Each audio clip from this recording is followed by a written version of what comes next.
where I've got the opportunity to work closely with Michael Masterson.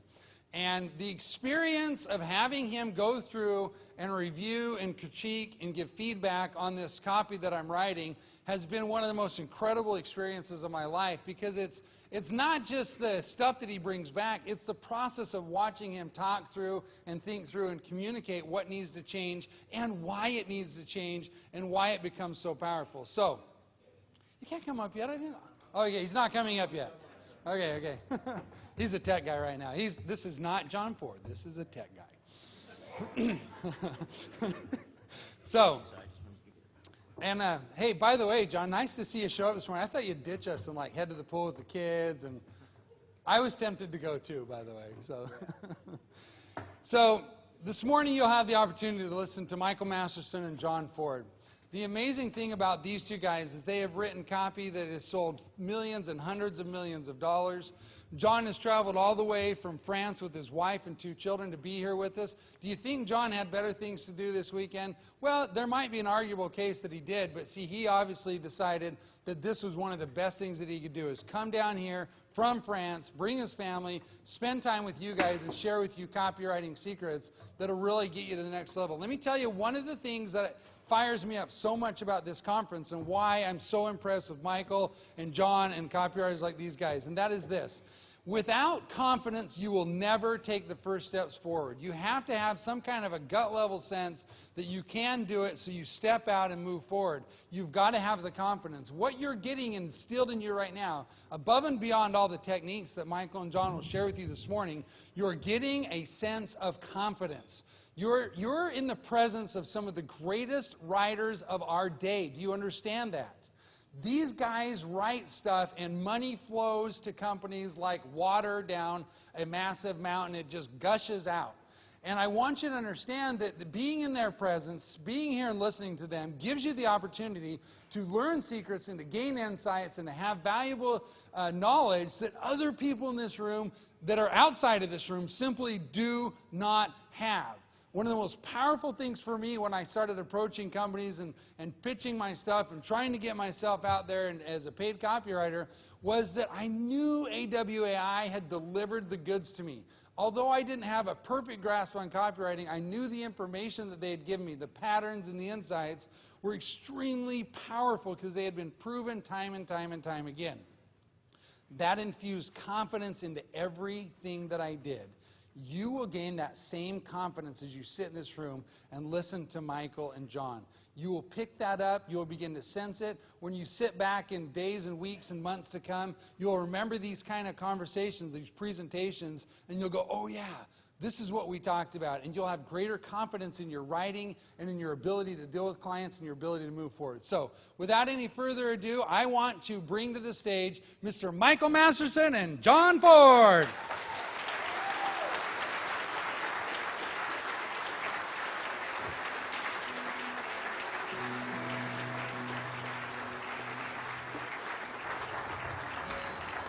Good morning. You know, when I started learning jiu-jitsu, this is my hobby, wrestling. I took a class from a famous guy in the jiu-jitsu world. His name was Railson Gracie. And on the walls, he had all these different techniques that you could learn from him. And there were maybe 600 techniques displayed on the wall. And the beginning ones were for white belt, and then blue belt, and purple belt, brown belt, and black belt. And I remember in the beginning how I would stare at that wall and look at all those techniques, and I couldn't wait to learn them all because it would mean that I'll have gotten further. And they all had exotic names, and they were all very specific. And sure enough, when we started taking lessons, each technique was like this little complicated maneuver of doing 2 or 3 different things, one after the other in the right sequence, and then you would learn the next technique. And it seemed like it was going to be endless before I would get to that upper level. In fact, it turned out to be endless, but that was more because of my lack of athletic ability. But we were consumed, the guys that I started with and myself, with how many techniques could we learn. And there was one guy in particular that I trained with. His name was Lewis, and he's a copywriter now. He was about He was about 24 years old at the time. And he and I were kind of more or less on parallel with each other in terms of when we wrestled each other, it would be kind of at the same level. And then all of a sudden, after about 2 years, one day I walked in and he could wipe the floor with me. He got unbelievably better overnight. And I thought, what's going on? And I realized, of course, that he was not really trying to compete with me. What he was doing was he was trying to figure out whether using all these different techniques, there was some common kind of mega techniques that he could learn. And so after we trained with him, I was saying, boy, Louis, I can't believe you killed me. That was fantastic. I said, did you learn some new techniques?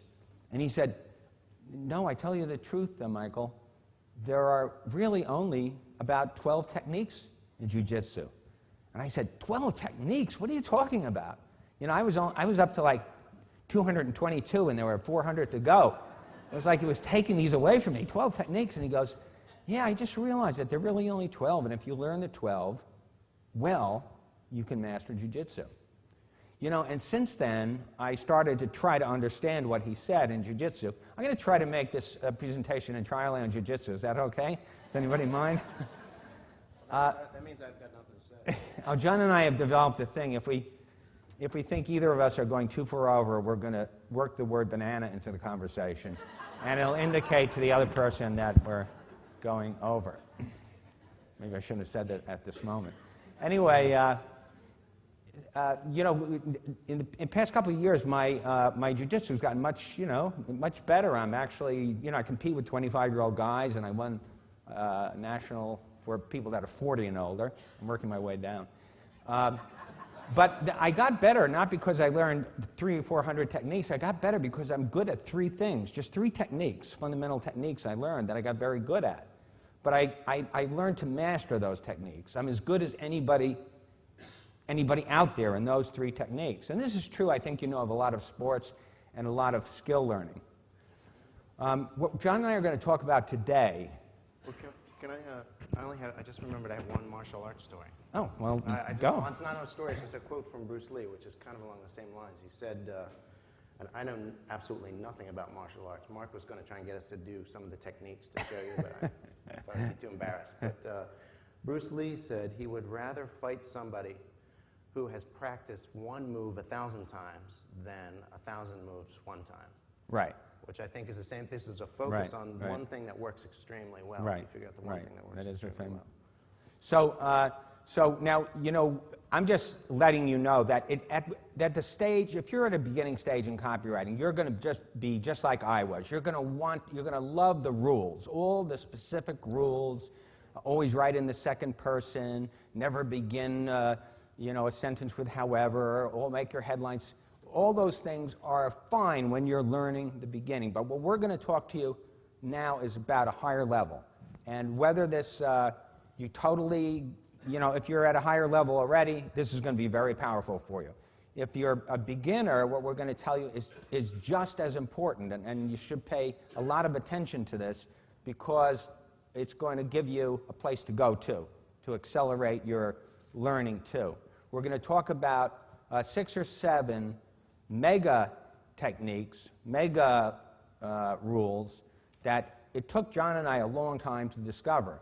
I mean, we started teaching, Bill Bonner and I started teaching copywriters in 1993, I think. 93. And John was actually Agore's, I think, first copywriter. When I got there, he was there, and Bill was teaching John, but Bill teaches like what's his name, Yoda, that little guy, and right.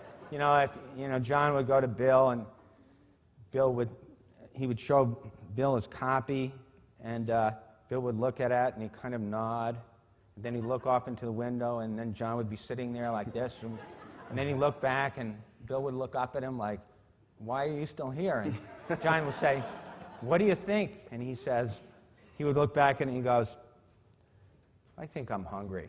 And then he would hand it back and he would go away. And John would walk away. Spend the rest of the day with my finger over the delete key. Get rid of it, keep it. What is the hunger? What has it got to do? So Anyway, I'm not knocking that system, actually. Bill trained some great copywriters that way, but when Bill and I got together, I'm a little bit more, analytical or whatever, and so we decided to start training copywriters. There was a huge dearth of copywriting in our industry for 20 years, and all that the marketers ever talked about was, where can we get more copywriters? We should start a school for copywriting.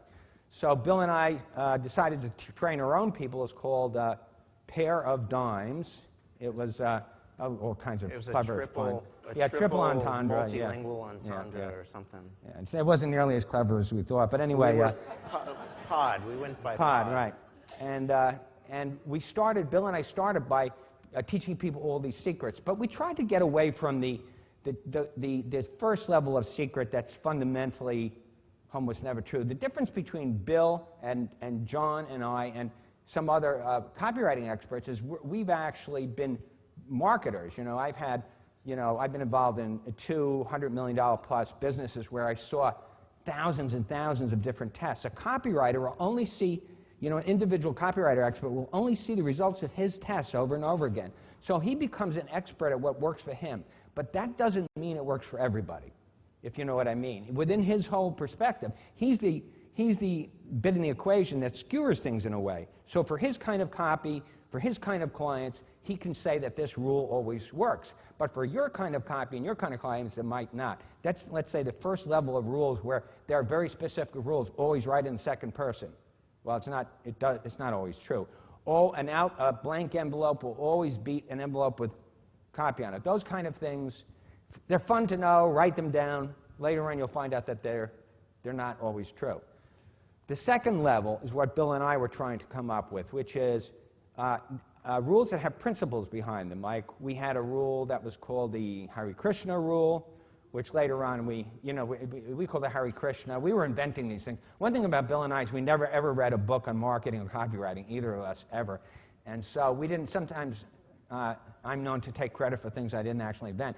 The Hare Krishna thing was one of those things, and we said sometimes if you give somebody something, you'll create a feeling of obligation, they'll give it back. Like the Hare Krishna people would give you flowers and in fact, I think it was John. That was the reciprocity thing. Right. It turns out to be Cialdini. Who's read Cialdini here? It's Cialdini's book.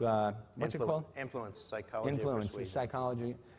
Well, if you haven't read it, you should really read it. It's a great book. It's an important book. We won't talk about it. It's interesting. Well, I'll say this about it. Banana. I should stop myself. I'll say this about banana. You're supposed to say it. I didn't know what my safe word was. Okay. I'm just telling you that you're going to hear the stuff we're about to teach. I think is very, very important. Is these fundamental rules about copywriting. We only discovered them gradually several years ago. I was working on one aspect of it. John was working on the other. And we came together and we make a presentation in France to our European affiliates, and I listened to John, he listened to mine, and we realized that these things synced perfectly, and we got very excited about it. And since then, we've been kind of refining this as we go. And this is the kind of thing that will make a big difference in your career. Once you get this, it's going to make your copy much stronger, demonstrably stronger. It will make your copy more effective. You won't have losing packages anymore. You don't need for all your packages to be winners to be a successful copywriter, but you need one. You can have a very productive career and make very good money if one out of three packages work. That's all you need. I don't know if anybody's told you that, but it's important for you to understand that. In the overall market that you're servicing, the direct marketing industry in general, they're happy to have 25% of their packages work. The actual number is probably smaller than that. So if you have 30% of your packages work, they'll be happy so long as your packages don't fail completely, go to zero. That's disturbing. Then it means you really don't know what you're talking about. But if you learn or partially learn these things we're talking about, that will never happen to you. The other thing that will happen is 1 out of every 3 or 4 packages will be breakthrough packages. And that's what's going to seal you in. Once a marketer finds out that you did a breakthrough package, that'll carry you actually for years. It's like being in a good movie if you're an actor or what have you. So you'll make more money. If you learn these things, it's about really millions of dollars over your career because they're fundamental, they're important. Good marketers, smart copywriters recognize right away if you know the importance of what we're going to teach you. And the other thing is, the side benefits are it'll make your writing much faster, which will also make you more productive. So we're going to talk about the headline. I just wanted to add on. You've already made the points pretty well. But as the person who was on the receiving end, a lot of that development of the secrets and things like that, it was my experience, I think, to be a test case for a lot of those ideas. And they would come up with these different names and come up with a list of different secrets. And then we hired other writers, and then I would try and teach those to the other writers. So, you learn a lot by teaching things and talking about them to people. You realize how important they are as you're doing them, as you're talking about them and trying to get other people to do them. And over the years, what's been important for me as development as a copywriter, aside from writing, which of course is the most important part, has been to have a chance to get up and talk and teach these things to other people, both here and internally at Agora and to other small groups. And I have the e-letter, they have the Copywriters Roundtable, I've talked about it. And over those years, in the beginning, I did kind of the same thing you talked about the jiu-jitsu thing. I was thinking, we had a list of about 77 secrets, I think, and I felt like I had mastered a lot of those secrets. But the more that I taught them to a group, and I still think all those secrets are very important. You find a lot of those in the course, and you look at them, and it's helpful when you think about the Hare Krishna thing, the reciprocity, or the 4 U's and 4 P's and things like that. But when I get together with groups big or small, more and more now I find myself concentrating on just keeping it as simple as possible and keeping it focused on the things that make the biggest difference. And those things that make the biggest difference, really, it was during a discussion about the value of that when we were about to teach a group that I think we also had this kind of, hey, this is a good way to approach this. Right. And we were talking to people who had been with us for a while and learned. So I want to clarify. I'm not denigrating rules. I think rules are great, and when you begin, they're very helpful. The next level is secrets. Let's define our terms. And what we were teaching were secrets. These were things that kind of connected rules that made you understand them. But what we're talking about today is this different level, what's called the mega secrets and mega rules, that are just fundamental. Maybe there are just 12, and we're going to talk about 6 of them. Well, I think it's what you said. It speeds things up. To focus on these first, it really is the thing. Is kind of a jump ahead of trying to figure out where to start and what you want to say. All right. The other thing is, now that we've gotten to the point where we're going to start our presentation, we wanted to have a little time for questions and answers. So should we start them right now, or do we have time to actually squeeze in the presentation? What time do we have to finish? What time? All right, just tell us 10 minutes before we're supposed to so we can take some Q&A. Tell them about the Pareto principle. Okay, well, what we're going to talk today is about, well, let's talk about how many people here have heard about the Pareto principle? Pareto principle. Everybody has. So with all those who haven't, please stand up and take the humiliation that we're going to heap upon you. Come on. Come on. There he is. There he is. All right, come on, let's make some noises. Okay, all right. Those are brave people. These people are going to be the next successful copywriters because they know the important thing about mastering any skill is a lack of ego. Or Italian economists. Anyway, the Pareto principle is, as you know, says that in any kind of commercial transaction originally, or really in any kind of human transaction, there's an imbalance between what goes into an effort and what comes out of an effort. And the observation, it's not obviously a scientific principle the way E equals MC squared is, but it's the observation is that 80% of 20% of one's efforts deliver 80% of the rewards. Okay? So in general, this is so true, fundamentally true about human nature, that the Pareto principle pops up everywhere in every industry, in every conversation. At some level, you realize that that's true. If you look at your customer base and you say, let's find out how much money we're making. You own a deli, and Joe's Cigar Bar. You know, how many people have read my stories about Joe Cigar Bar? Some of you. Well, you all should really be reading more of me, I got to tell you. It's very distressing. Anyway, at ETR especially, I write about it all the time. I go into Joe Cigar Bar. You know, there are like 30 guys that hang out there all the time.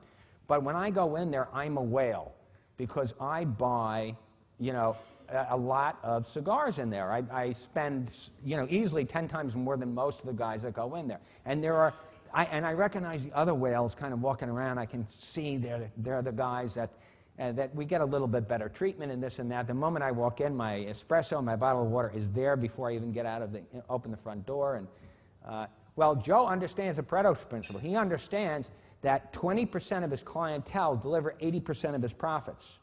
So he's smart enough to pay attention to that. And that's why he's one of the reasons he's a great businessman.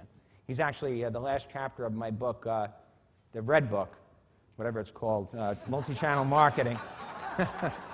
The Red Book, anyway, is all about Joe Cigar Bar. So it'd be worth it just to buy it for that It's chapter. red, if you're it's looking red, for it. right. Just ask for the Red Book. I saw, you got to be careful. This is where you need a safe word because I can go off on ridiculous asides. But I also saw something about the Pareto principle that you wear 20% of the clothes in your closet 80% of the time, and that 20% of your friends are who you spend 80% of your time with.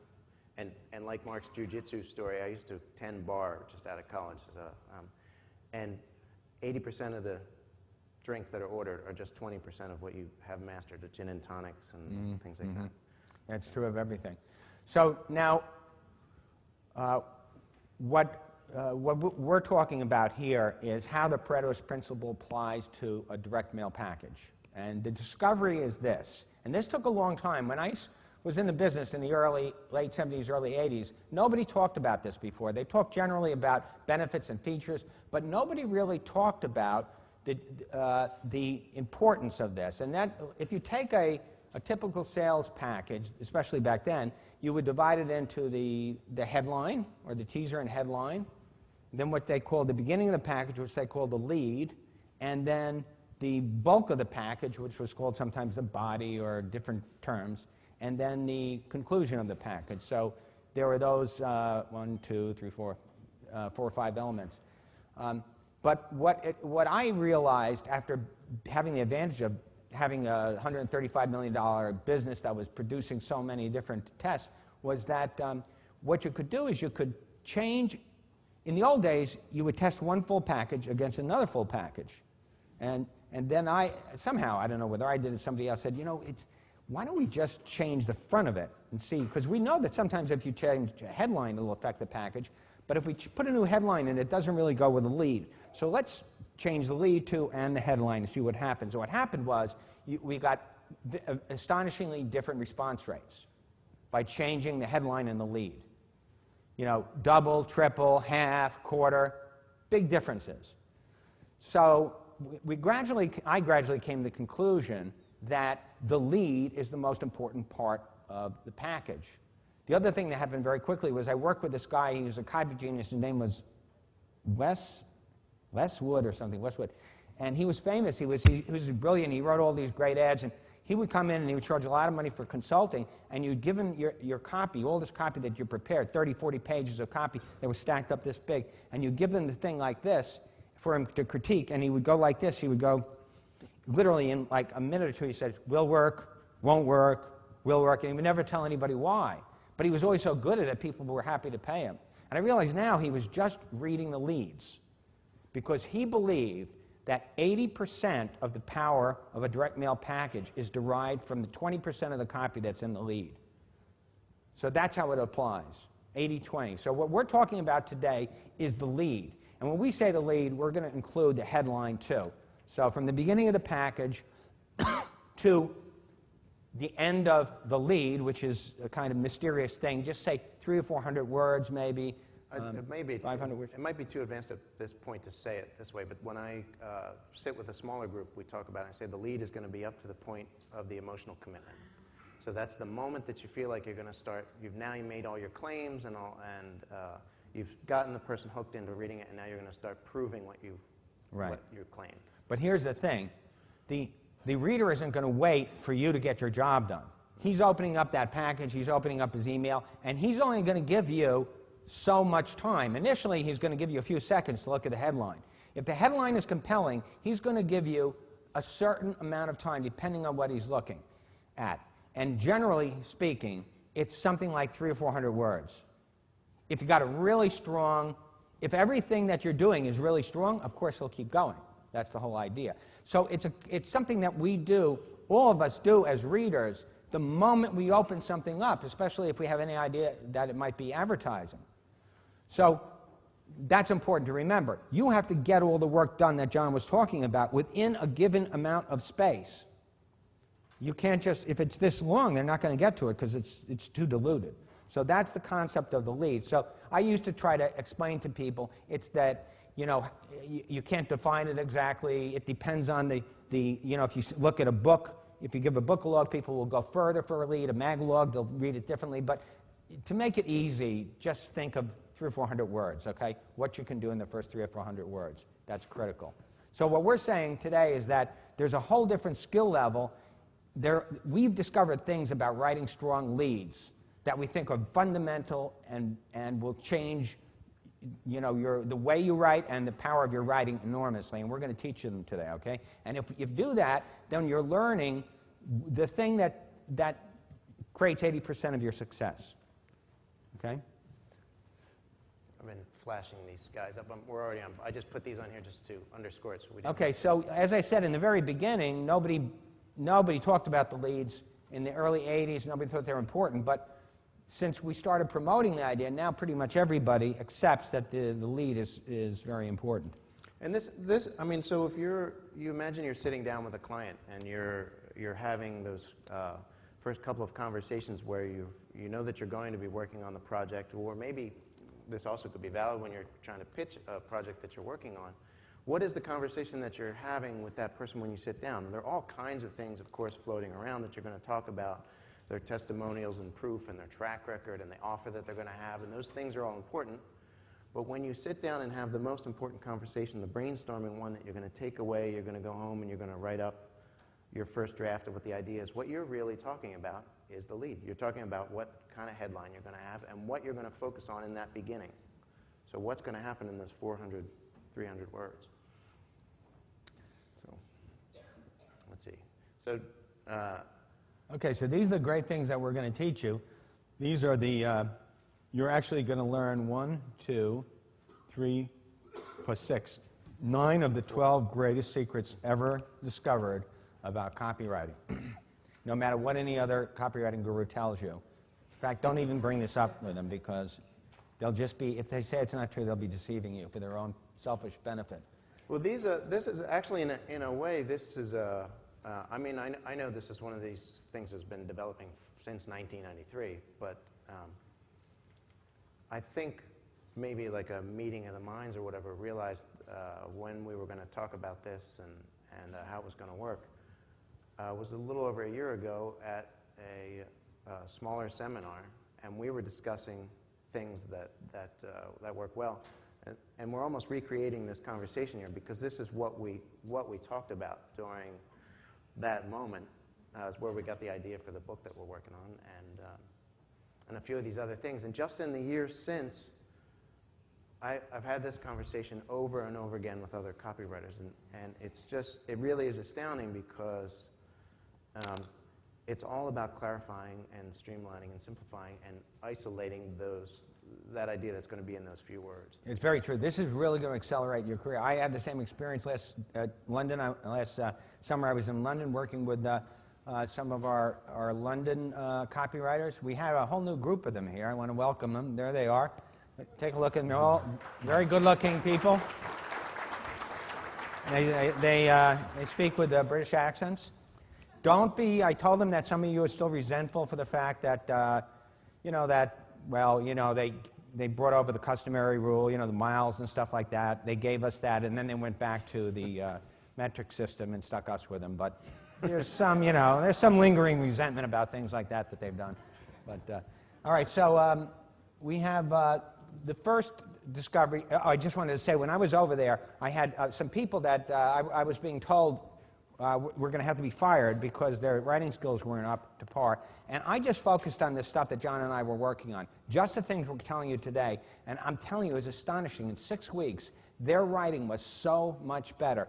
80 to 90% of the problems that I saw before, when I would see bad copy, I would know it was wrong, and I would have like 86 different ways of explaining why it was wrong. Now I was able to tell people 80 or 90% of the mistakes you make are made because you're violating one of these mega secrets, mega principles, mega rules.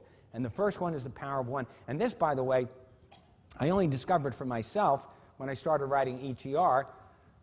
I realized that I had too many ideas and that things were flowing all over the place. I looked back at my essays that I thought were the strongest, and I discovered that the strongest essays I wrote were on just one and only one subject, where I stuck to one theme, and I just hit it hard. I had the same experience with the Copywriters Roundtable, which, you know, after a while you want to get it done. You figure it's writing those essays. And does anybody else here write an e-zine or anything like that? Yeah. And on a regular, frequent basis, right? Like a weekly or a daily, right?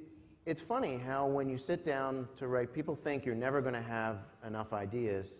How can you do that every week? How can you do that every day? And once you start thinking about it a lot, it's, at least for me, and I know for a lot of other people, it's been the opposite. You have so many ideas, you can't decide which one to pick for that day.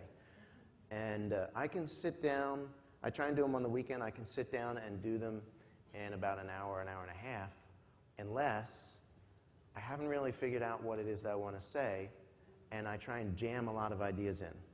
And then it ends up twice as long and very confusing.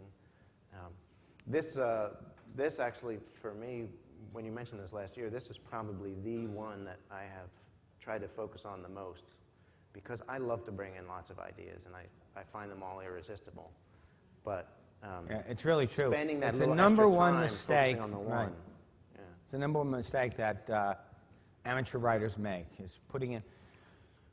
I don't want to go too far afield, but anyway, the point is a good writing is good ideas expressed simply.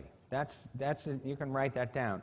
Good writing, good copywriting, good any kind of nonfiction writing is good ideas with simple expression. The expression has to become invisible so your reader can get your idea. You know, Aristotle defined drama and, in fact, all fiction for us when he wrote the Poetics. And he said the most important element of the 6 elements of drama, does anybody know what he said? Which of this? He said was plot. And that's very powerful, especially today, because today, you know, people that consider themselves literary write books that have no plots. But of course, what books sell? John Grisham and all the other people who are masters of plot. Well, we're in the best-selling business, you guys. We're not in the literary business, so don't worry about the flourishes. Don't really worry so much about your style. What you have to worry about is the plot. And the equivalent to the plot in our business is the idea.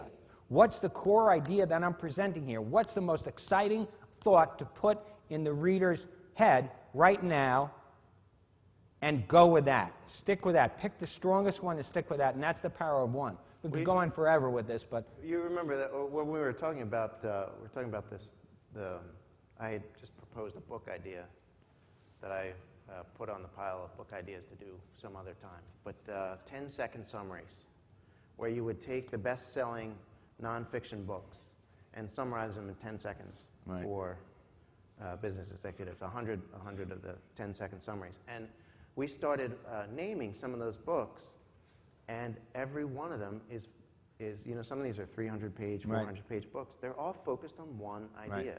They're jammed with stories. All the bestsellers are, yeah. So this is the, I don't know if this is still true, but this is one of the bestsellers of all time, other than Dr. Spock and the Bible. I've got a subtitle. What did you call it? 10 seconds? 10-second summaries. And that subtitle could be How to Be a Cocktail Party Genius. Right? Cocktail Party Genius, 10-second summaries are the best. You can have that. Oh, the transcendence of the ego? I read that, and then you give your 10-second version. Right, and most of the things, I don't know, we could probably come up with some of those books. What were some of the tipping points? Yeah, the tipping point is The tipping point is one big idea, which is, if you've read it, which is that it was talking about how marketing works, and things are built, you know, the same ideas are kind of floating around there.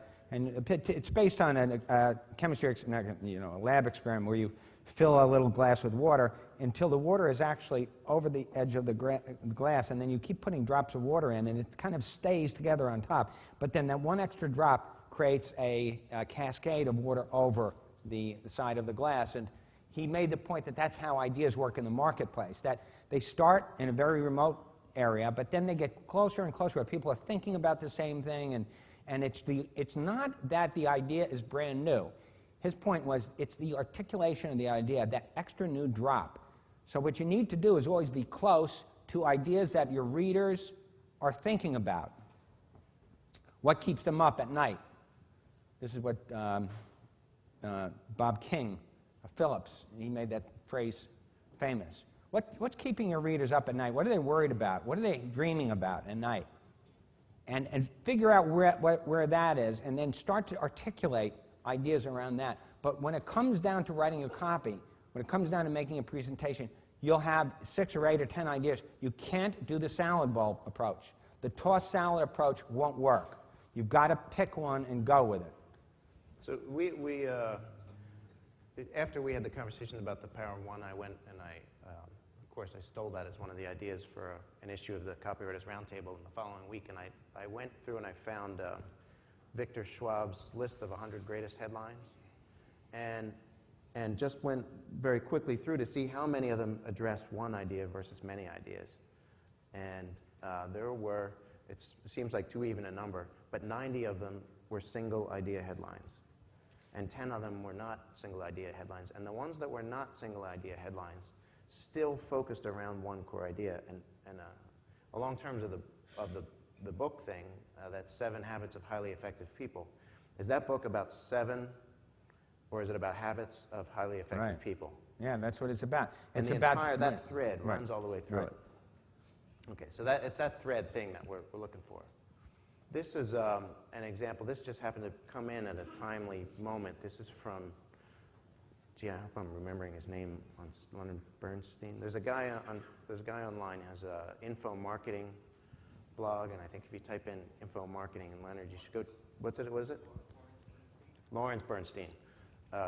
Great. He goes through and finds all these old classic ads and really great examples of good stuff. And I've corresponded with him, but he seems like a very nice guy too.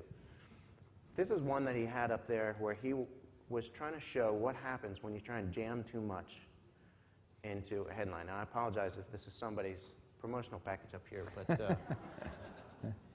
I'm just going to read some of these off. Okay, so this is for a vision supplement.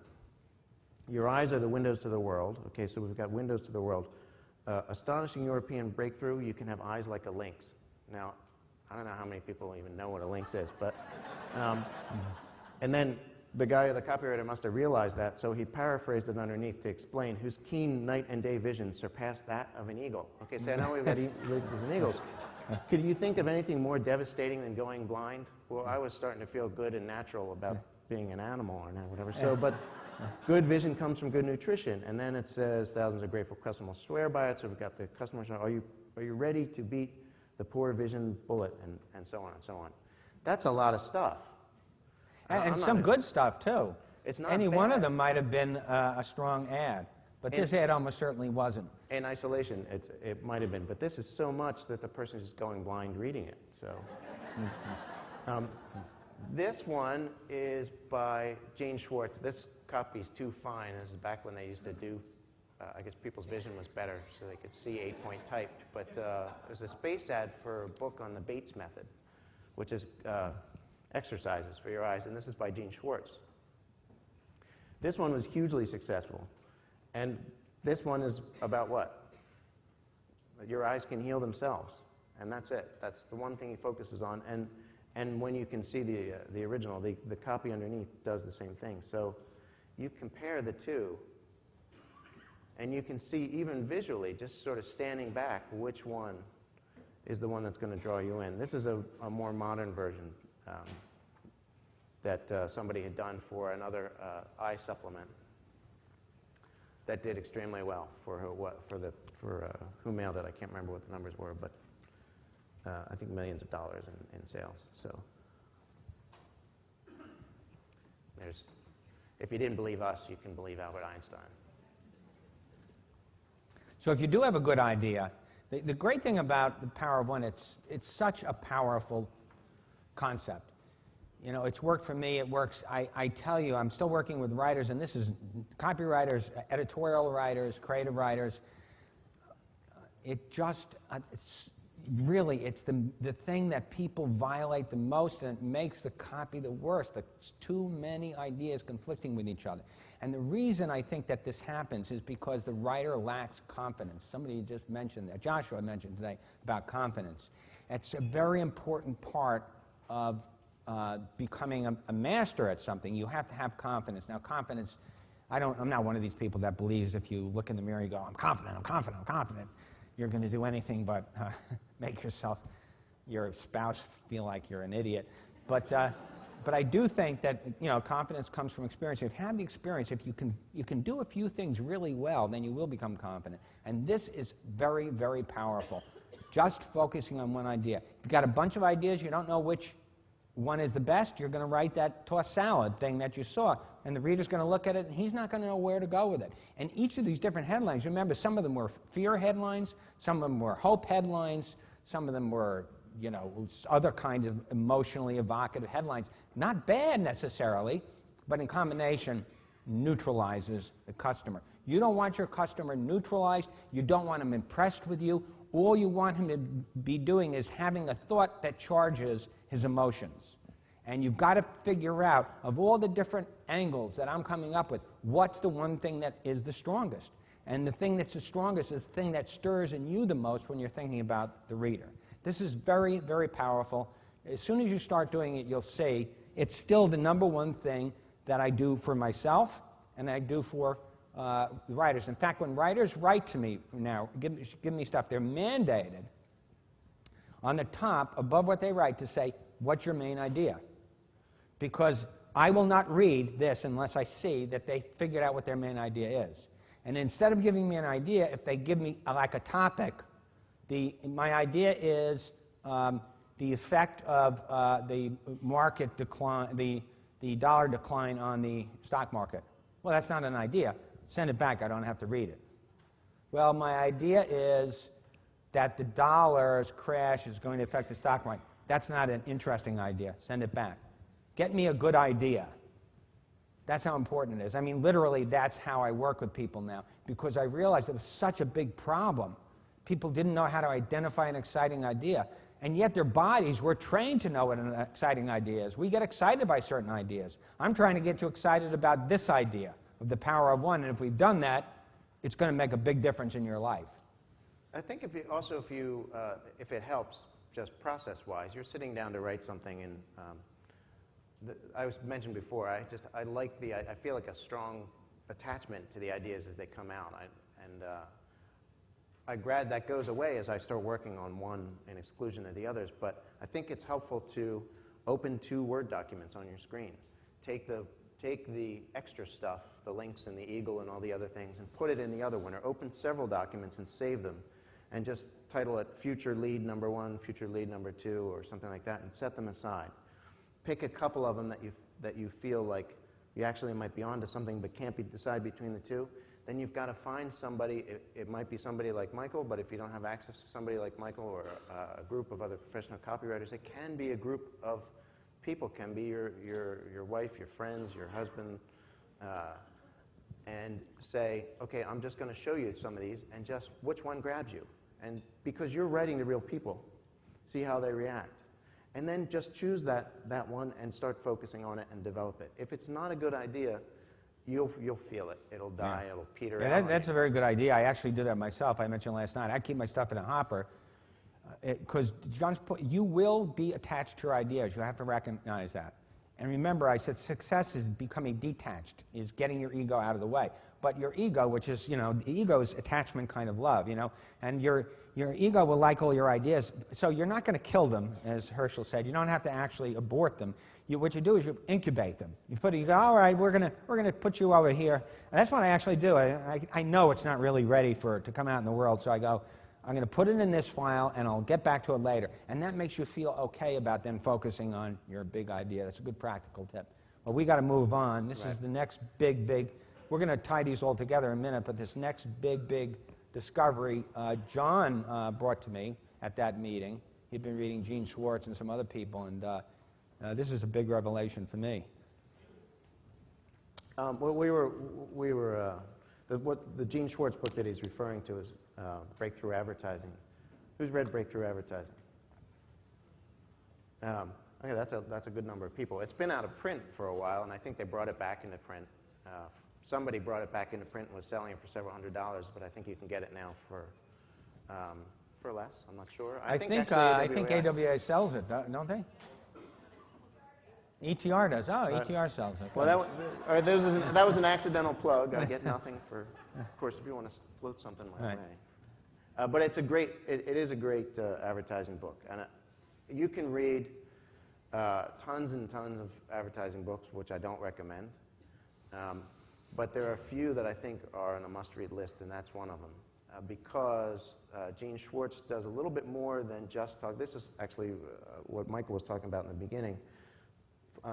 Floating above to that next level. He gives tips and things, but this isn't like the 10 magic words that work in headlines. This is more about getting inside the minds of the people that you're selling to and what it is that makes them tick.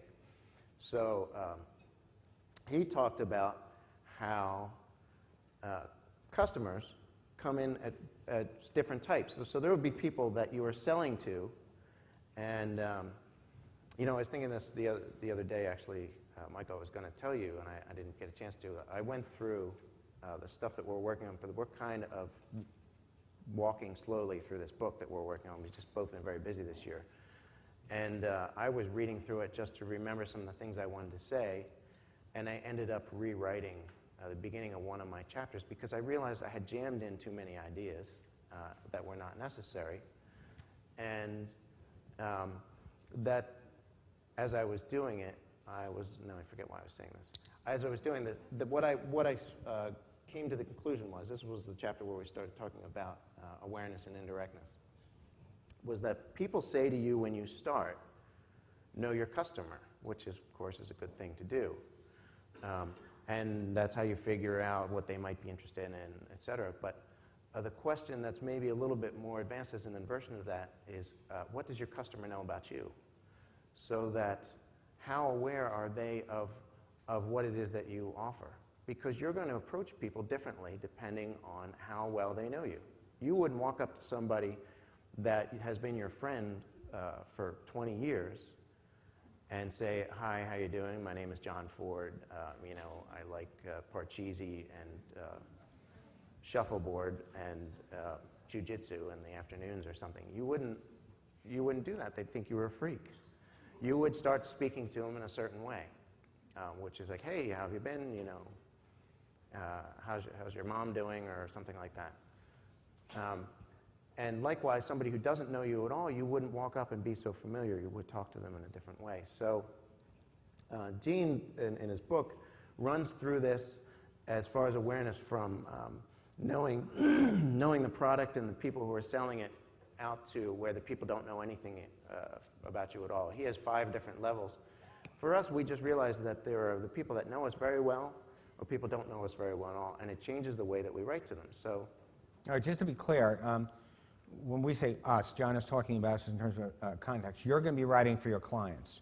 And so one of the things you need to ask your clients is, who am I writing to? Am I writing to prospects or customers?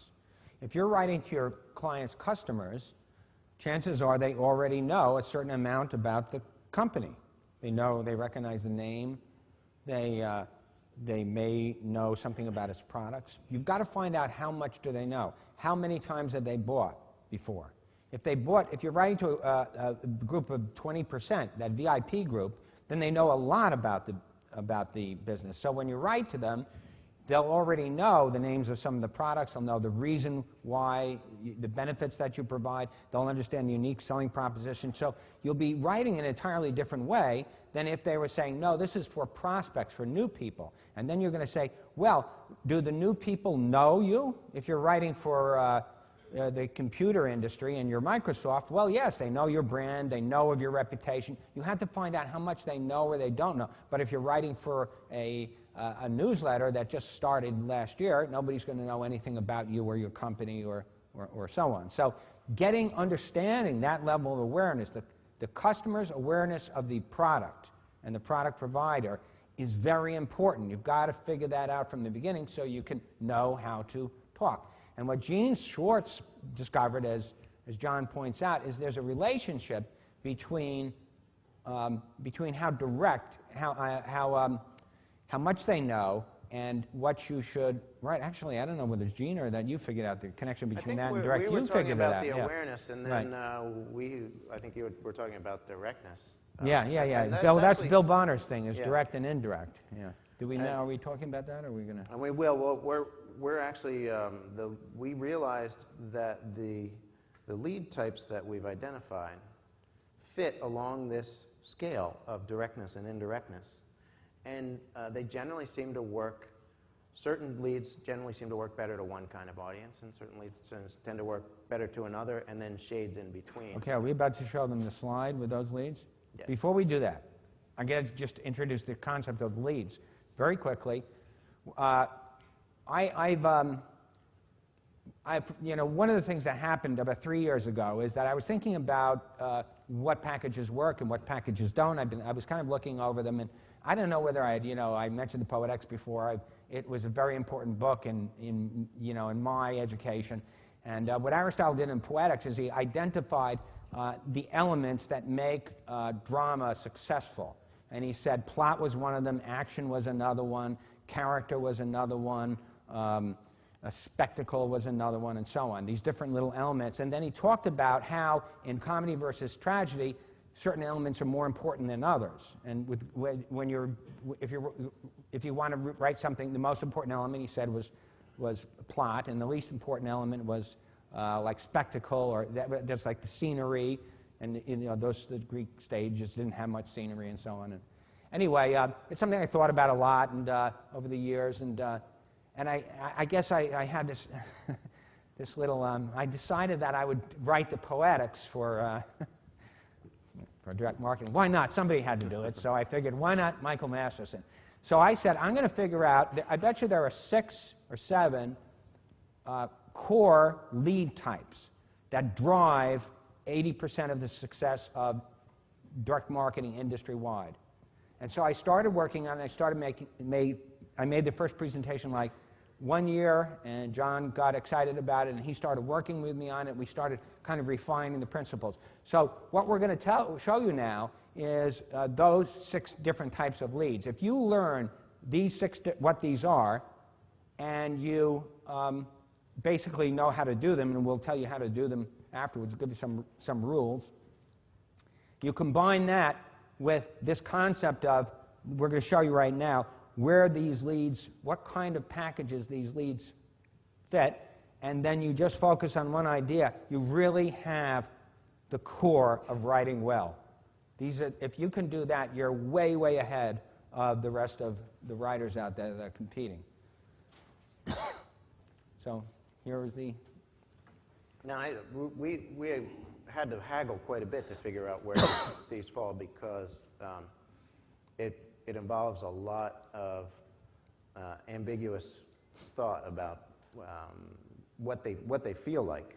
But when you do these kinds of leads, so this is very specific to copywriting, of course. So you have over on the most direct side promises and offers. I'm just going to run through them because we're going to show you the examples. But then you have promotions that are invitation-type promotions. You'll see some examples of those. Problem and solution, which is something you'd be very familiar with seeing, because that's a lot where a lot of us fall. This is about, you see, sort of midway between that direct, most direct, or less direct, and also remember most aware, least aware. People who respond to problem and solutions might be, I'm just going to explain the middle one here. aware that there is a problem, but not necessarily aware that there's a solution, or maybe aware that there's a problem and aware that there are some solutions, but not aware of specific solutions. So see, we're drifting away from them actually knowing about the product. They're just kind of sort of in the middle there. Secrets and systems, you'll see some examples of those. Stories, a great deal of promotions of stories. It's a very indirect way. And then predictions, which we're going to, actually, we're in the process of clarifying that category ourselves, and we're going to talk about where we're going with that, too. So. Okay. So just so it's clear, direct and indirect. By direct, we mean that when the reader opens up the package, he's very aware that this is an advertisement. That's what direct means. It's in-your-face advertising. And indirect means that when he opens it up, he has no idea he's reading an advertisement. Okay? So that's the range. Okay. Let's just jump into some. Okay, these are the most direct. When you get a package like this in the mail, when you create a package like this, your reader has no doubt that he's reading an advertisement. Now, when a reader reads an advertisement, what happens is there are two things happen. On the one hand, he's kind of excited because this might be something that he wants. On the other hand, he knows he can't buy everything he wants, and so there's a certain amount of reader resistance or buyer's resistance that's created immediately. When you write direct copy, you create a problem for yourself. And the problem is that your reader is, it's like you're an aggressive salesman and the reader is backing up right now. So you have to be very good at making strong promises and then convincing people that it really is good for them to make it work. In my initial training or learning was in the very direct type of copy. And I got pretty good at it. But my big breakthrough came when I did much less direct, an invitation package. And when I met Bill Bonner, he was completely the other way. He didn't like that kind of stuff at all. He liked to write packages where people didn't even know they thought they were reading a novel, or they thought they were reading a newspaper article. And there are advantages and disadvantages to each. And to be skillful copywriters and make a living, you have to know how to move from one area to the other. So this is very direct. This is what we call promise offer. So this is just an example of one offer promotion where somebody was offering to bundle together a bunch of services. And they were writing to people who already knew a lot about these services. Some of them had some of the services. Some of you may be people who were recipients of this. I don't know. But the point of this mailing was they knew this crowd. The crowd knew the people who were writing to them. So this was like somebody that you've known for 20 years. There's no point in reintroducing yourself or trying to lay out the groundwork or a foundation or warm them up. The point of this was he had a very good offer, and he wanted to say, look, here's the offer. I know you guys. I know you're interested in this stuff. If you like the offer, let's try it. Okay? Very direct. So an offer is when you start right off at the top by making an actual offer to them. I'll give you this. I'll give you a discount. And that's the kind of thing that you can say to your customers if your customers trust you and like you. And the point of this discovery that John made was that when you're talking to people like that, to me the revelation was, it's not as effective to be indirect. You have to be in control. If you're talking to your doctor, and your doctor gives you a checkup, and then you sit back and you say, so what do you think, Doc? And he goes, I got a great deal for you. I can give you this prescription. You can buy it at half price, and it's going to do amazing things. You'd be like, whoa, What you want your doctor to say is, this is what I want you to do. I've got a prescription here, and he's going to give it to you in a less screamy, in-your-face way, because you already have the relationship. So the revelation here is when the relationship is well established, the direct stuff works better. And there's some key to writing direct headlines. There's rules that we'll tell you about later. So we'll move on, because I know we're going to run out of time. So this is another Gene Schwartz ad. You can command your body to melt away fat. Now, I told Michael last night that as I went through these, I was a little embarrassed because in this section of examples that we have about offers and promises, I found a lot of things that had promises but they were secrets, or promises, but they were stories. And so I thought, I better go in and dump in some samples that are better, cleaner examples of what a straight promise. And in the file, I have thousands of covers of promotions and sales letters and things. And all of them that I was finding were somehow mingled together. And there's a very good reason for that, but we're not going to tell you right now. We're going to tell you in about 15 minutes. In the Q&A period. Well, we'll tell you the reason, but I don't want you to get confused by it. The secret, whatever type of lead you begin with, must begin with that and only that. And yes, later on in the package, the other things slip in. We'll tell you why and how that works later on. But just focus on this. This is a promise lead. It says, now you can command your body to melt away fat. That's a big promise, right? It's right in your face. It's pretty damn direct. You can't mistake that for an editorial, right? That's not an editorial. That is an advertisement. So the reader is a little bit like, yeah, right, melt off fat. But then he's thinking, melt off fat. Boy, that would be nice if it could just melt off one day. And this beautiful choice of words overcomes the resistance that he has in reading yet another ad on the same subject for products that he's bought 6 times, and he's just as fat as he ever was. But that's the power of a strong headline and a strong lead. This melt away thing was Gene Schwartz. This is Gene Schwartz, right? Yeah, this is Gene Schwartz, yeah. And if you could read the finer print underneath, this is about the Atkins super diet. This was when Dr. Robert Atkins first came out in the 70s. Everybody thought he's a crackpot, and then later on they found out that the no-carb diet might actually be a good idea for people. So this was in the very beginning, just introducing the idea, but he names the doctor, he names the diet. All those things are not veiled, because he knows he's writing to people who are very interested in this idea. They are not new to the idea of dieting. So this one, okay, just another quick example. This is the point where I realized that secrets were right. It even says secrets in there. But this is something you see a lot.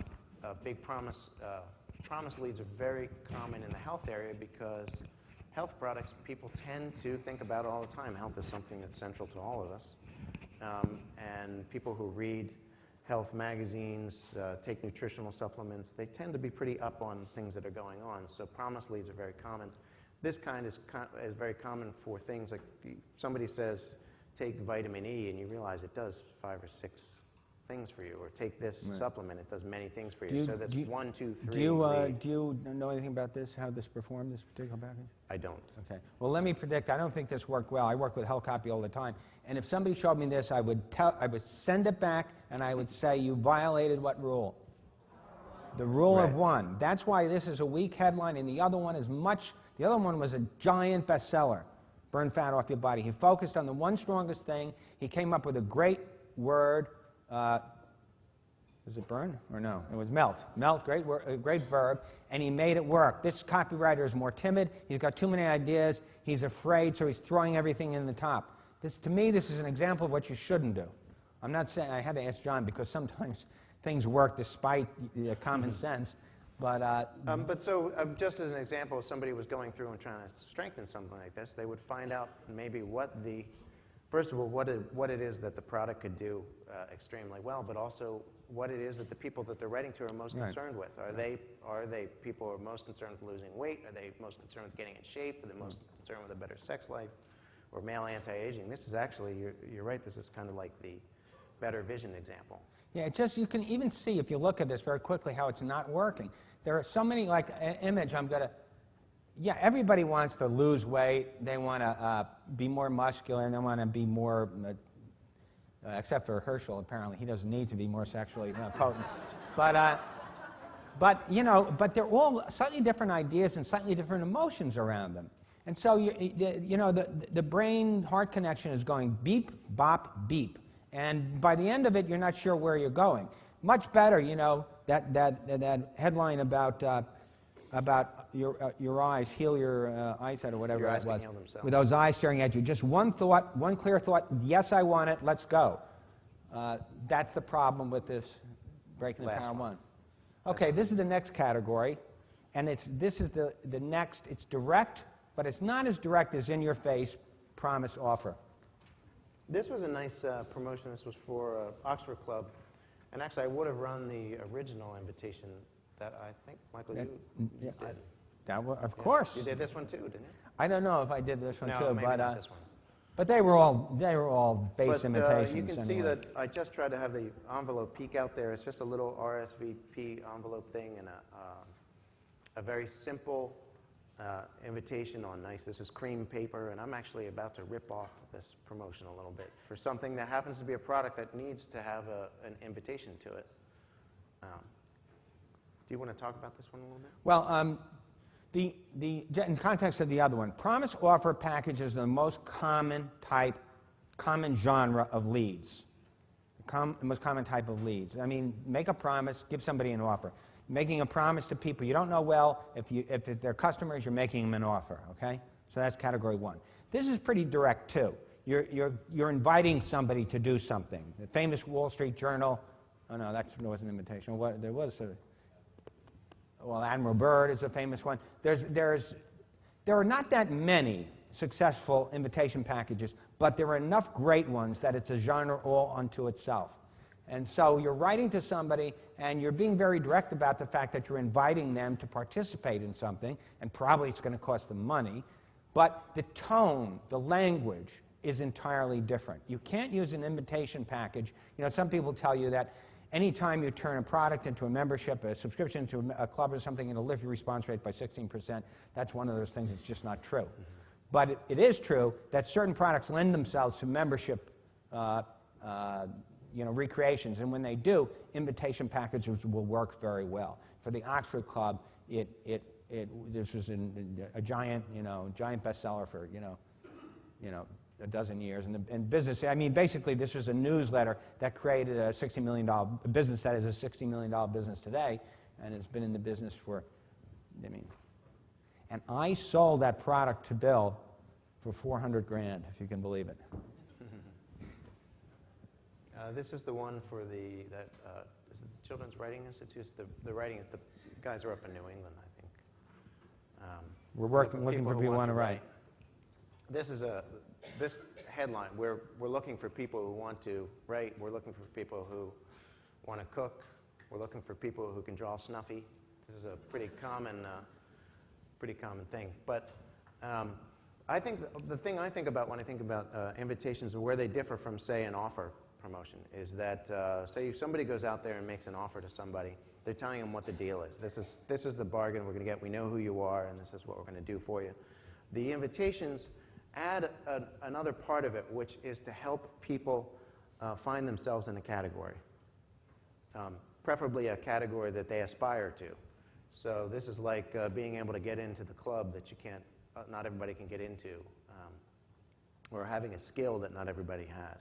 So they're helping people define people in these invitations, and the tone has a little bit of that underneath it, where it's like, well, it's kind of like saying, well, we know that not everybody's going to be able to get in.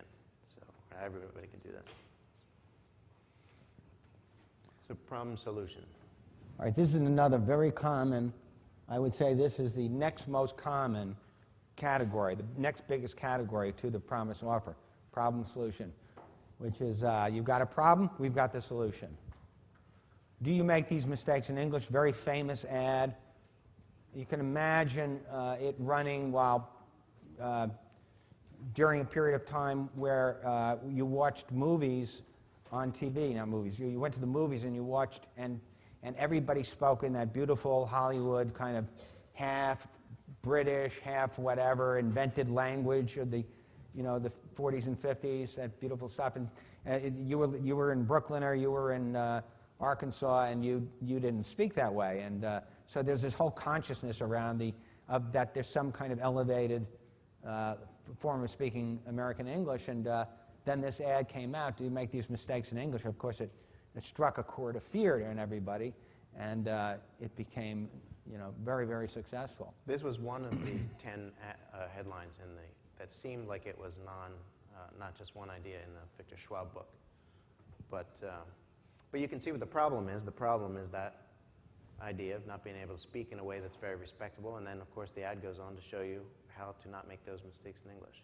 What we should do in the book, we should in each category, we should give like 10 classic ads, because when you buy our book, you'll get this. It'll be the 10 classic ads for each of the genres, and that way what you could do is go in and literally use those as templates, not steal it, but use them like You Make These Mistakes has been redone at least 50 times since then with different products and with a lot of success. So there's just these fundamental headline lead structures that we can actually give them, and they could use as templates. This was a hugely successful newsletter promotion for a doctor who was very contrarian, and the copywriter was Arthur Johnson. And you can see the headline, the Had Enough theme that runs through it. This entire thing, this entire promotion, there are all kinds of things you could talk about writing to people, like, doesn't it just get you mad when doctors tell you this, tell you that, et cetera? The very controversial things. He could have talked about others in the front, but instead he focused right on this core emotional driver here, that people were frustrated, had enough, and it did very well. By isolating that, so it's not here just the idea that he's just a general idea or one theme. He's making it a very emotional theme, which is just as key to these leads. So problem, frustration, solution. He's going to show people how to deal with that frustration. So. Okay, now we come into the less direct, the more indirect, which is a secret. What never ever to eat on an airplane. Okay.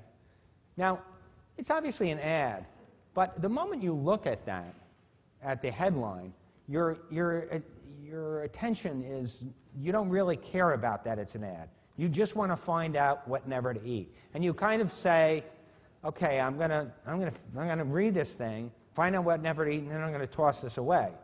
This was a product of, was this Gene Schwartz too? This is Boardroom, isn't it? Yeah, it's Boardroom. I think it was Gene Schwartz. These are, he coined these things fascinations. They're bullets that are fascinating. And this is a skill in and of itself, learning how to write fascinations. And AWA does a good job of teaching about that using the 4 U's and so on. But you could see how it's, if you write if you talk about a secret, everybody wants to know the answer to a secret. So if you put a secret right up there in the headline, read this and you'll discover the secret. If the secret is something that's relevant to their interests, they're going to read. They can't help but read. And they're not going to read with the same level of skepticism that they will read if you're making a strong offer or making a strong promise to them. Because even though they may recognize by the shape of it that's an ad, their interest isn't in buying something. If you make a promise, I'll double your money, I'll make your business work better, I'll improve your health, any of those things, they recognize that the purpose of their reading is to find out if what you're saying is interesting enough for them to buy it. That's a different mentality from this. When you get to this, they simply want to know what the secret is. They're hoping they don't think they need to buy anything. They just want to find out the secret, and then they'll throw the thing away. But it makes this much more powerful because their buying resistance is lower now. So you can do a lot more work in the 300 or 400 words that you have before you make your sale. Yeah, I wish I had the envelope for this, because the envelope is an even better demonstration, because it just said, never ever eat on an airplane. And it wasn't a thing that they were just trying to sell a product to airplane travelers. But that fascination would get them to open the envelope. And Boardroom has done that over and over and over again, putting their strongest secret out on the front. And I've also seen them do ones where they test covering the entire white space on the envelope with different fascinations. I don't think they're strong. No, the big ones are always the single ones.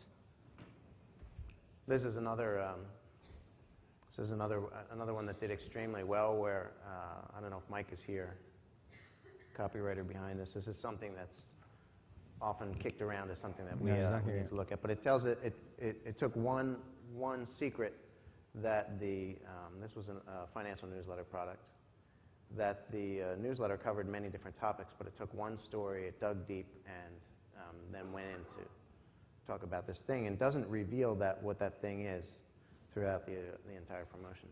Here's another one too, where this was something for a promotion.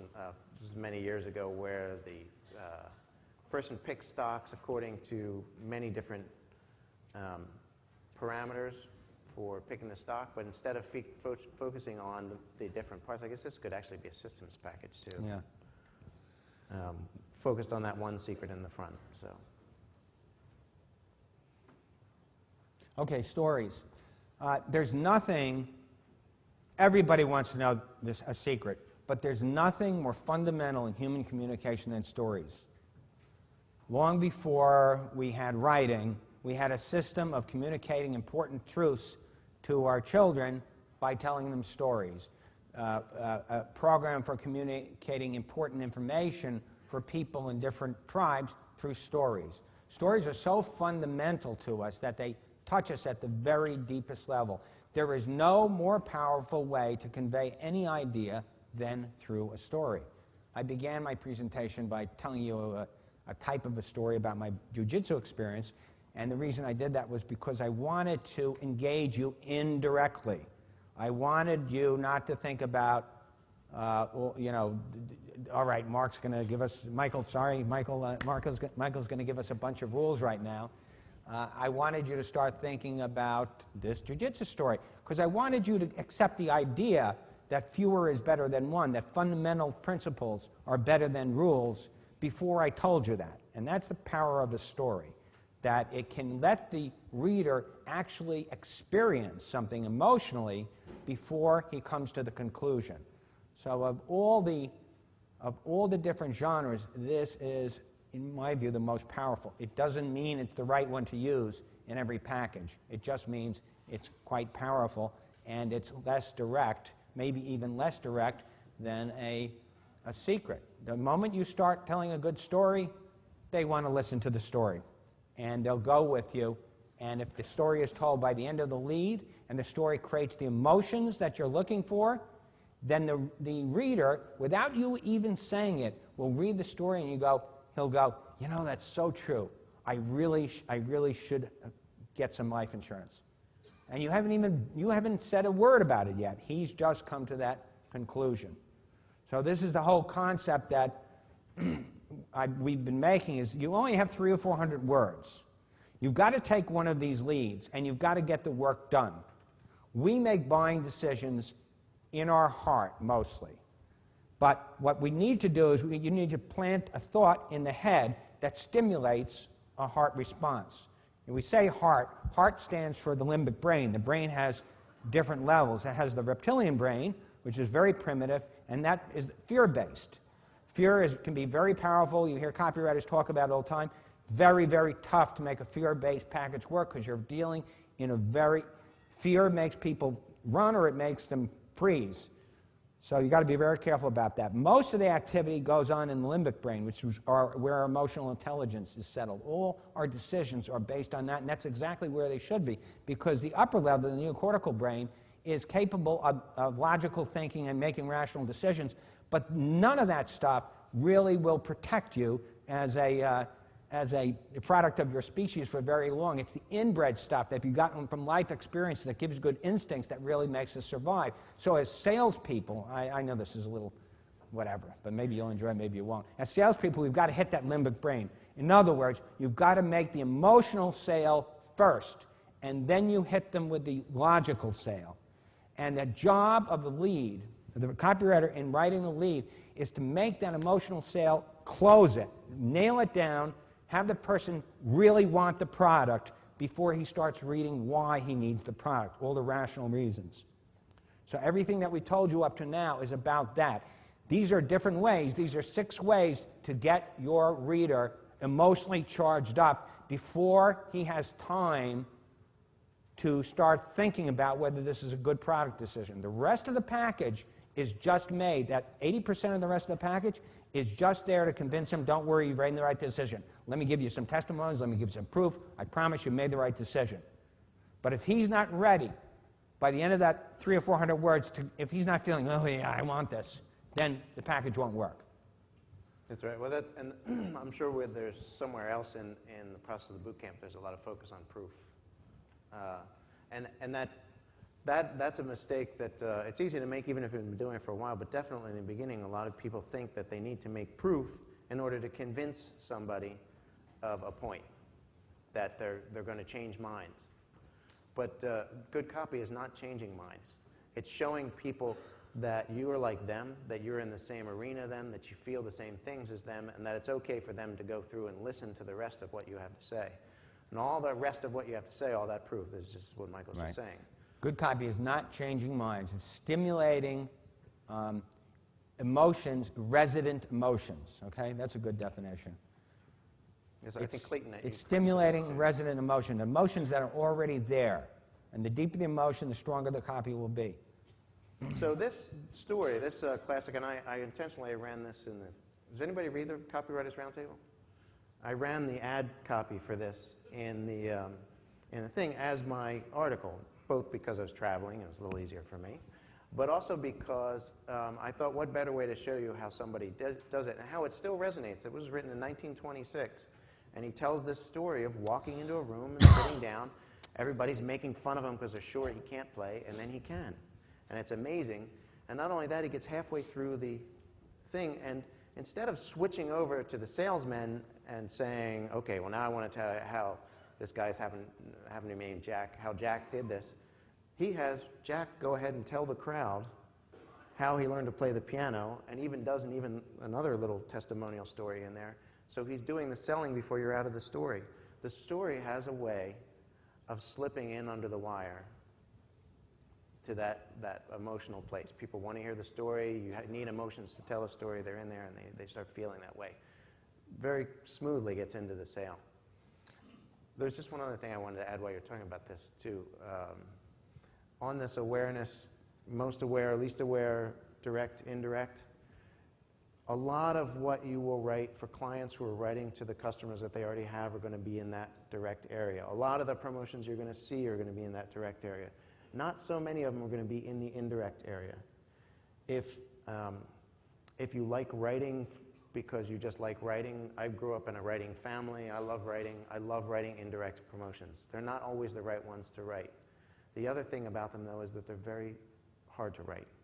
So why would somebody want to write this indirect way? Because you know when you tell a story, sometimes you tell a story and it can be great. Everybody's like, that was a really fantastic story. But you can tell halfway through a bad story that people's eyes are starting to roll and they want you to shut up. It's very easy to tell a story badly, so why would you use a story to sell something? Because if you do it very well to the right crowd, you can have a much bigger response. So that's the point of writing on this end of the scale, the indirectness. That's why people want to learn how to do that. Okay, how much time do we have? 12 minutes. All right, well, let's do two more minutes, and then we'll go to questions and answers. What we haven't told you is how to do each of these leads, the rules, and I realize that, but I'm going to do that in the Q&A. That way, it'll look like we're just smart, we haven't prepared ourselves, and we can come up with these great answers. I'm going to zip through. These are just more examples of stories. The main point is that these are stories. Somebody's taken a story. Here's a testimonial story where somebody's used the product. They were able to unstop a toilet before the guests got there. And then here's another story. This is for a travel newsletter. This is the story of one of the writers had a very interesting life, and now she goes around and she travels and she writes about travel and seeing the world. So she tells a little bit of her story, and then it goes into the beginning. So the point of this is that if you're going to sit down with a client and you're trying to figure out, maybe you're selling something that is a hard idea to get across, or you're trying to write to people who don't know the product very well, or you're writing to people who are very jaded, and you're trying to find a way to get around, a unique way to get around, you might hear these stories while you're talking to the client. You might find it in their testimonial base. You might find it in the person who founded the company. You might find it maybe even in your own personal life. Very rarely, but sometimes the copywriter shows up in the copy. So let's see. This is our controversial predictions segment. I just want to say a little bit about predictions because for me, when I was doing indirect stuff, earlier on in my career, I wrote a lot of predictions packages. And this is kind of like science fiction, but not fiction. but people who are interested in science fiction, projecting into the future. You take all the stuff that the person is telling you, and you might see something that's going to happen. You talk about a news event that's coming and make something more urgent. And that provides a good context for the product or solution that it is that you're going to offer. I love writing prediction stuff when it works. Yeah, look at this. This is what we call a book-a-log. It's an advertisement that actually comes in the form of a paperback book. And these were very, very successful. And when Gore was the first person in the investment world to do them. They were done in the nonprofit world before. But you can see, you get this in the mail, and there's nothing else. You open up the book, it's got this great, exciting title on it, The Plague of the Black Death, How to Survive the Coming Depression, with the author's name. Well, this is about as indirect as you can be. You're not the least bit aware that this is a promotion, especially back then. And then you start going through the book, and it's filled with all these predictions of disaster, which is what this audience really thrived on. And this was a huge bestseller. I think it brought in $7 million worth of revenue just from this one book. This is back when people were scared of a $1 trillion national debt.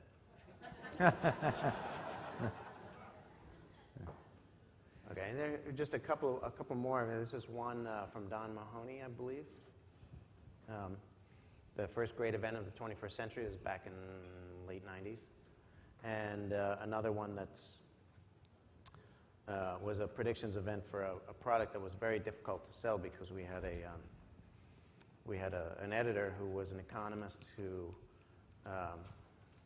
was a lot of theory and very heady stuff, and we were trying to bring it down and make it closer to people, but we couldn't share his language in the promotion and a lot about him because it was very obscure and not that easy to do quickly. So, and these two were pretty successful. I wonder if that would have been more successful. It did pretty well, but if it had focused on one event. All right, so let me try to put this together, and then we're going to ask questions. Can you just tack on, we just have in 1 minute your declarative statement, emotional statement thing? Well, yeah, well, the thing about the predictions is I realized afterwards when I was looking at that there's another kind of thing that also I wanted to throw in, but we didn't want to make it 7, and that is sometimes you'll have what I call an emotional compelling statement. There are a number, not a ton, but there are a number of successful packages that begin with an emotionally compelling statement, such as this is particularly true in editorial, like one I ran into was, did you know today the average young mother spends more time on her video game than she does on her children? Right? That's an emotional, did you know that? I don't know if it's true. I always use it as an example because it's disturbing. You know, when I first thought of it, I thought, boy, that would be disturbing if that were true. And so I'm giving you another example of some of the techniques that we use, sheer invention. But no, I think I did read it somewhere. But you know, that creates an emotion that might be very useful for a copywriter. Because already, if you know your audience, they're going somewhere emotionally with that. As soon as you make that statement, they're going. And if they're going that direction, and that's the direction you need to, then their limbic system, their limbic brain is actually ahead of you. So you have to do less work. This is all about that stuff, trying to get the emotional brain to start doing the work that you have to do and make your work easier. So I thought, well, let's not make it 6. And then I thought, well, what is a prediction? A prediction is really a declarative statement that has emotional impact. This is going to happen. So we may change this in the future and just say something like that, declarative. I think I see it. I mean, we want to work these things out. Right. On the stage?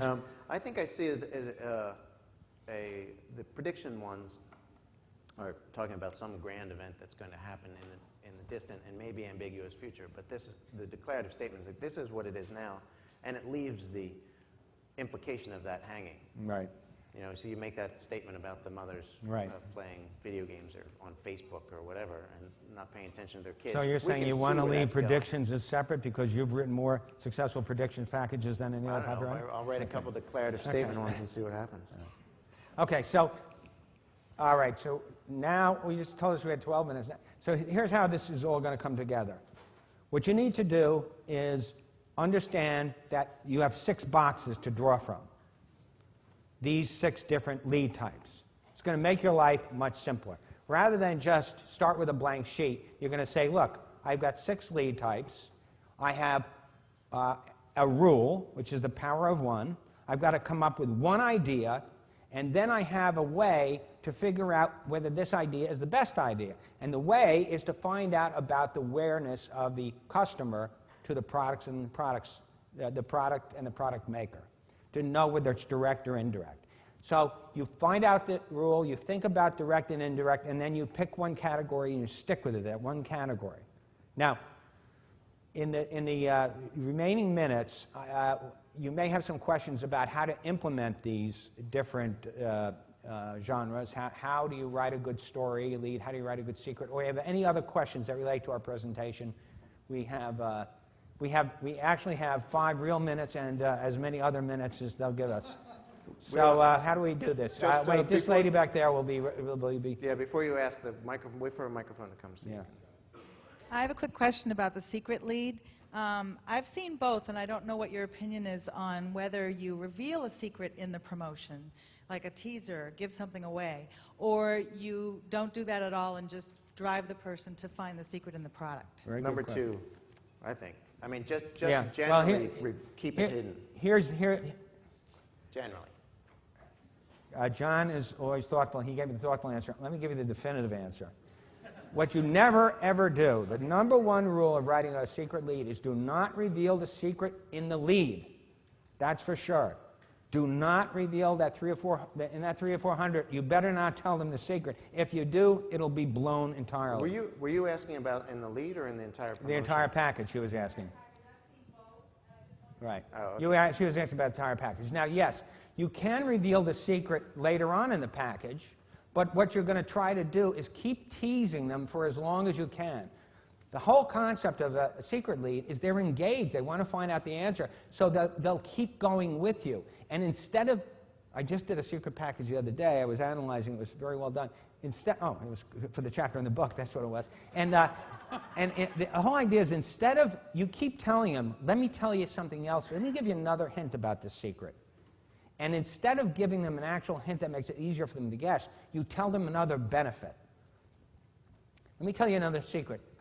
This special product I'm talking about also reduces your belly fat. Let me tell you how it does that.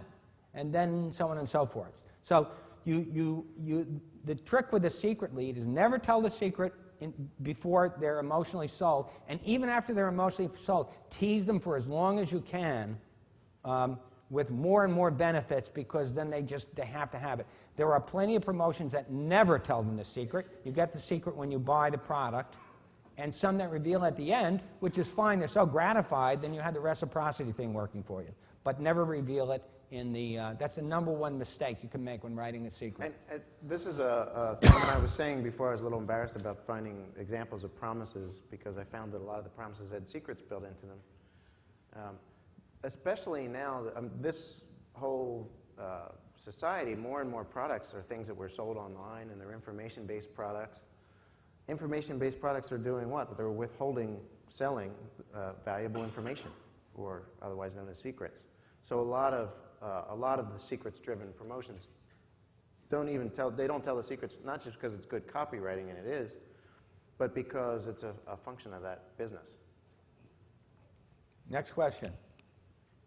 Yes, sir. Yeah, on the offer and promise, on one of the slides, you said that it had too many ideas. On the one that said shed fat, pack on muscle, and power up your sex life.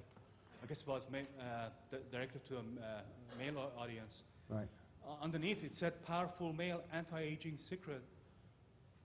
Would you reverse those two to make that the powerful anti-aging secret as the one idea? Well, yeah, except that that's not a good idea because it lacks specificity. And now I'm bringing in something else. You know, specificity is what helps everything get better. You pick an idea, but it has to be expressed specifically. It's not a good saying one great male potency secret is a terrible headline.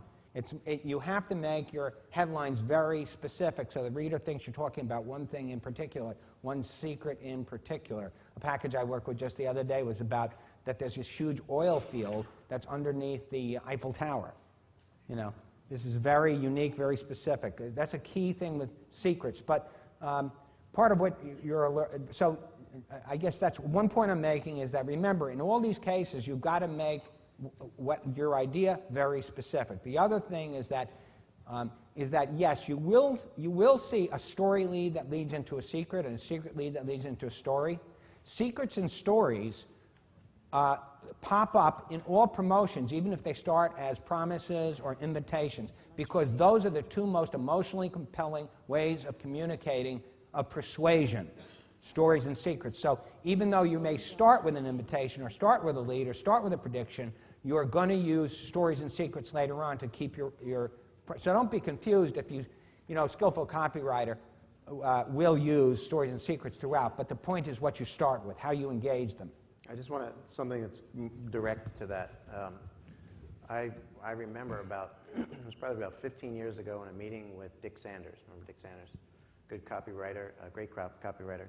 And he said, we were sitting around just then talking about big ideas and how every package has to have a big idea at the center. That was the phrase that we were using then. And he said he likes to start with an idea that's just big enough. And I think that what he meant by that is this idea of being very specific to it. So like if you say the anti-aging secret is a little bit like when you're in high school or college and you pick an essay topic for a 5-page paper that you really need about 30 pages to talk about. This one, you narrow in the field. By narrowing it in, you not only are making it easier to write, you're also making it crystal clear to the person who sees it. They see it in that moment. They know what you're talking about. Anti-aging secrets could go all over the place. Okay, we don't have much time, so I'm just going to do one thing. I'm going to tell you how to write a great story, because this is the most powerful thing you can do. And then I'm going to tell you that that as John and I put in this book, we're going to explain how to write each one of these things properly, the real fundamental rules in doing these. And what we'll do is, as soon as we get these chapters done in the next couple of weeks, we'll make them available to Katie, and I'm sure she'd be willing to forward them to you. If you're a Circle Success member, we're going to give them to you free. If you become a Circle Success member, you'll get them right away. But I'm just going to give you an example of how powerful these are. This is about stories, the most important thing you need to learn. The rules on stories, unfortunately, I didn't make up myself. Most of them were made up by Aristotle and in the Poetics. And the number one rule when writing a good story is start, and to use his terms, in media res. Start in the middle of things. The number one mistake that people write when they start writing a story is they start from the beginning. Never start from the beginning. Start from the middle of the story. And what's going on in the middle of the story? There's action and there's a problem going on. There's a conflict. Think about the great movies, the opening scene, there's already a car chase going on. There's already some problem. So that's one thing. You have to start in the middle. And what happens in the middle is there's some kind of conflict. You see it right away. There's a person involved. He's the hero. Another key thing. The hero has a problem. He has to overcome the problem. In the first sentence or two, the reader knows that. They got it. They understand stories. Here's the person. Here's his problem. How is he going to overcome it? And then the rest of the story is showing the hero overcome the problem. Now, when you're writing copy for advertising purposes, you have to know how the structure works. So you begin in the middle, and who do you think your hero is or represents? Huh? The customer, exactly. The hero is the hero, just like he was in the Greek tragedies. He's not necessarily the customer, but he represents the customer. As soon as the customer sees the hero, he knows he's heroically representing him in a bad situation. How does he know that? Because the hero has the same problem he's having. And here's another subtle rule. If you want to make it more powerful, you have to make sure, and I'm just thinking this up right now, I'm just giving you this rule, I just realized it this second. You have to make sure that the problem that he has is on average worse than the problem your reader has. Because if it's not, then you won't include, you'll lose all those readers. Do you know what I'm saying? You lose them emotionally. The reader has to recognize this is my problem, and he has to recognize that the hero has the problem even worse than he has it. It's the intensity of the environment that they're in. Right. It's got to be a little bit of worse problem, because what happens in the story is the hero is going to overcome the problem. What if the hero overcame the problem, but it wasn't as bad? The reader would think, well, that's good for him, but I've got a worse problem. So that's really, this is what we teach editorial people when they get a letter objecting to an editorial. They've got 5 letters, and one of them is really vitriolic. We say, don't publish the nice ones. They always want to publish the nice ones, and the person is reading, oh, I think you're very good, but I disagree with you on this one point. We say, no, publish the one that says, you are such an idiot. Because if you do that, and then you diffuse that, you diffuse everybody. But if you just publish the one for the guy that's being sensible, the vitriolic people will still hate you. So this is a key part of telling the right story. Make sure the problem is worse. And then what has to happen is your hero has to solve the problem. This all has to happen in 300 words. And the solution to the problem has to be equal to what?